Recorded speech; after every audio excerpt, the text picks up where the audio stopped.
Yo, what is going on, ladies and gentlemen? My name is Adamoose, and today in this series called In Depth, I'm going to be breaking down everything that you need to know about Ekko Jungle. Time is not on your side. Ekko is a slippery AP assassin who has huge outplay potential in the right hands. He's a personal favorite of mine, who I can always rely on to carry games and have tons of fun on in the process.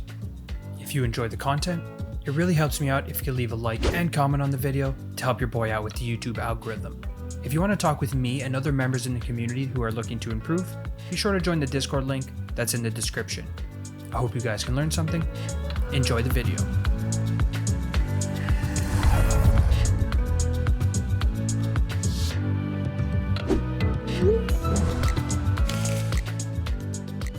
Ekko's passive is called Z-Drive Resonance. Passively, Ekko's basic attacks and damaging abilities apply resonance stacks to affected enemies for 4 seconds, stacking up to 3 times. This duration is refreshed on subsequent procs. At 3 stacks, resonance is consumed to deal bonus magic damage, which is increased to 300% against monsters. If this is triggered against a champion, Ekko gains a burst of bonus movement speed as well. Resonance cannot affect the same target more than once every few seconds. This is a simple passive that provides Ekko with burst, movement speed for outplays, faster clears, and massive damage against objectives, which he thrives at securing. Ekko's Q is called Time Winder. Ekko throws a temporal grenade in the target direction, dealing magic damage to all enemies along its path.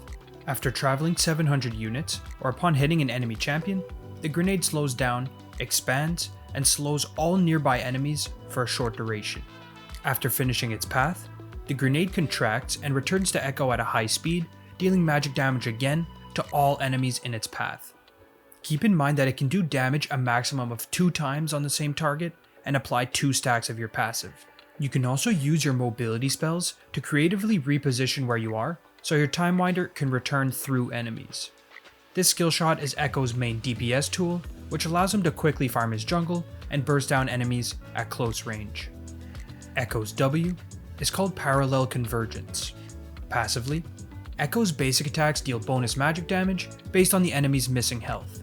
When activated, Ekko calls upon an afterimage to the target location, which appears after 2 seconds. After 3 seconds, the area expands to slow all enemies by 40% and granting sight of the area.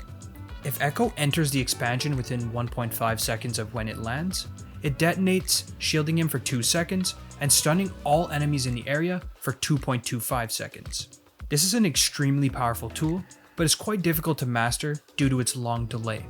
When landed though, the shield and stun this provides can completely swing fights in your favor. This can be used to aid in ganking by blocking off enemies' escape paths, as a zoning tool in teamfights, or even as a defensive bait to force enemies who are engaging to walk right into your zone. Ekko's E is called Phase Dive. Ekko dashes in the target direction, then causes his next basic attack within 3 seconds to gain 300 bonus range, have a small cast time, and makes him blink towards his next target, dealing magic damage. This also resets Ekko's basic attack timer, which can slightly increase his DPS. You can cast any of his other abilities while dashing, which leads to his most basic combo, EQE. This is a simple combo that can be even used along with Flash or Rocket Belt to close the distance and catch enemies off guard. When done correctly, using these combos will cause enemies to panic flash and will take you right along with them. Ekko's E is a very versatile spell, which is his main mobility tool and also provides him with some extra burst. Ekko's ultimate is called Chrono Break. Passively upon learning Chrono Break, or if its cooldown is lower than 4 seconds, Ekko reveals a time-delayed afterimage of himself that tracks where he was 4 seconds ago. When activated, Ekko enters a short stasis, heals himself, and dashes to his afterimage's current location after 0.5 seconds. Upon arrival, the stasis ends and he generates an explosion, dealing huge magic damage to all nearby enemies. Ekko is immune to all displacements during Chrono Break. The healing is also increased if you took heavy damage in the last 4 seconds. This is Ekko's signature ability for a reason. Chrono Break allows you to go to the brink of death, outputting as much damage as you can before rewinding back to where you were before, out of harm's way. It can also be used to deal massive AoE damage in a teamfight with a well-placed afterimage, but it can be pretty tricky to pull off. Just make sure to use this with caution, since this is your main escape tool. For ability maxing, Ekko maxes Q first, E second, and W third in pretty much all games. When early clearing, W start, Q second, and E third is by far the best setup to get through your jungle. Now let's jump right into Ekko's best rune setups for Season 12. To start off, Ekko has quite a few options in the domination tree. Dark Harvest, Electrocute, and Predator are all very strong keystones in their own right. Dark Harvest is the most common, which provides Ekko with extra burst and some really nice scaling. Electrocute is another strong burst option which thrives in the early game, although I usually prefer Dark Harvest, especially in the lower elos.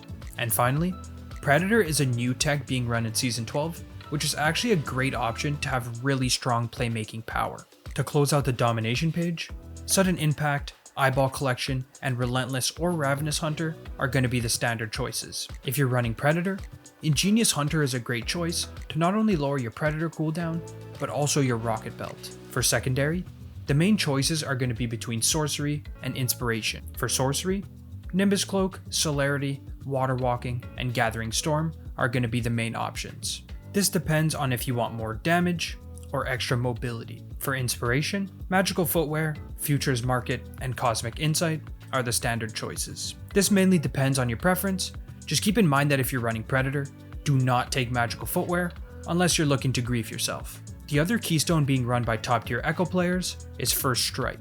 Although I do not have as much experience with First Strike as the others, this is still a great rune which provides you with some strong burst and gold generation. To close out the Inspiration page, Magical Footwear, Futures Market, and Cosmic Insight is the best setup. For secondary, your options will either be Domination with Sudden Impact, Eyeball Collection, and either Ravenous or Relentless Hunter, or Sorcery with Absolute Focus, Gathering Storm, and Water Walking.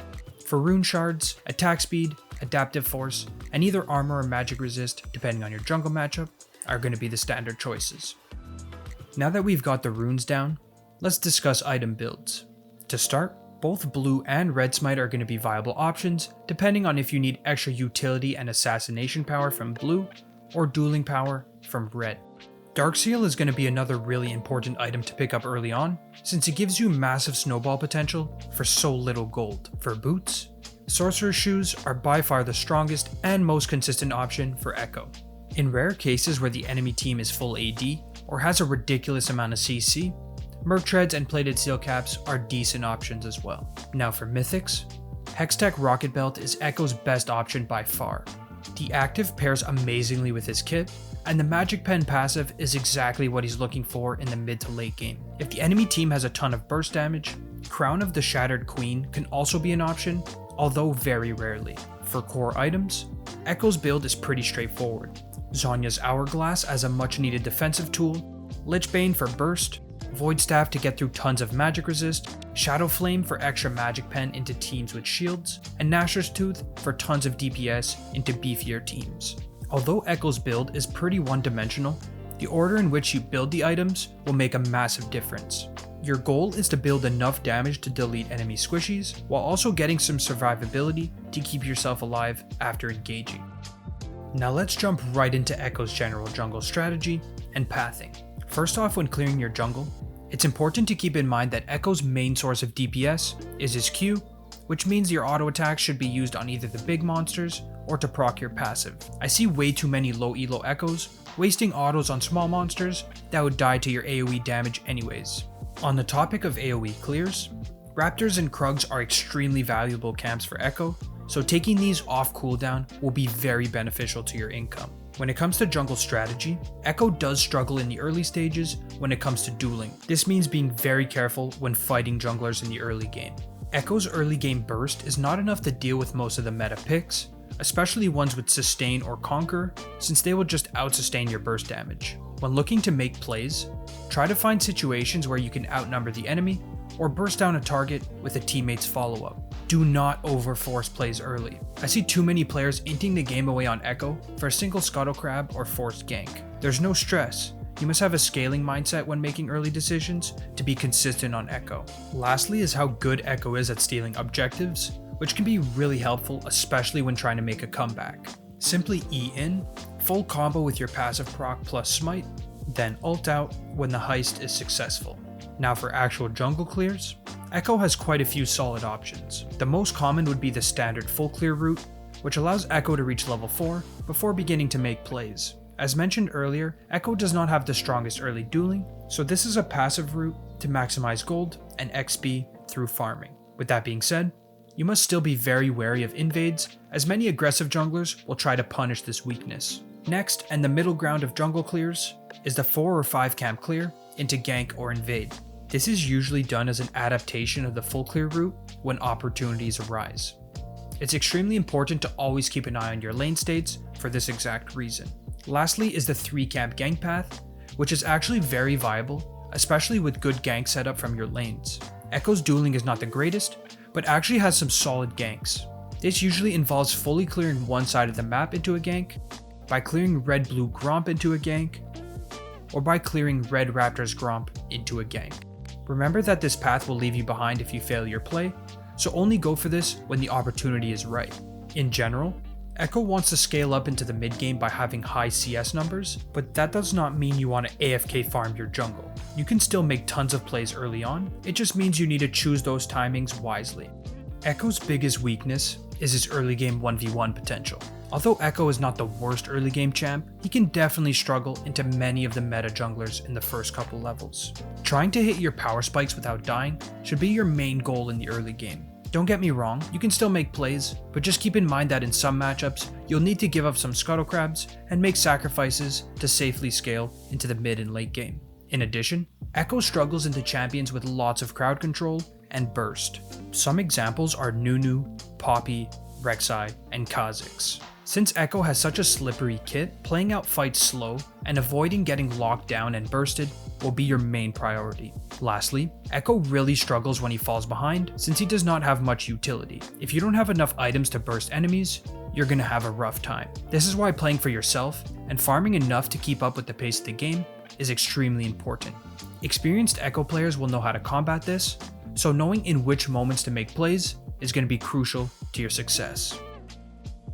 Now let's discuss Ekko's strengths and what makes him such a powerful pick in the jungle. First is how much carry potential Ekko has. Once you start picking up some items, you become a force to be reckoned with. Since you can virtually delete anyone on the enemy team and can ult away to safety, this forces enemies to play almost perfectly to stay alive. To build on this, Ekko is one of the strongest late game junglers in the entire game. This allows experienced players to draw out games and find the smallest of opportunities to make comebacks and carry. Next up, Ekko is phenomenal versus immobile and squishy champions. Examples of this are Karthus, Diana, Talia, and Rengar, who will all get deleted before they even have a chance to react. This also goes for squishy laners, who will still get one shot no matter how fed they are. Ekko is also extremely slippery, which allows high-level Ekko players to make some nasty outplays to get out of bad situations. Your passive move speed, E-dash, and ultimate are all tools that can be used in creative ways to juke opponents, bait enemies to overcommit, and to chase down vulnerable targets. And finally, Ekko is just a really fun champion in general, with a high skill ceiling. Although he can be tough to learn, putting in the hours to practice and master him will really pay off. If you're looking to add an AP assassin to your pool, with unlimited outplay potential and a hard carry playstyle, Ekko is definitely the pick for you.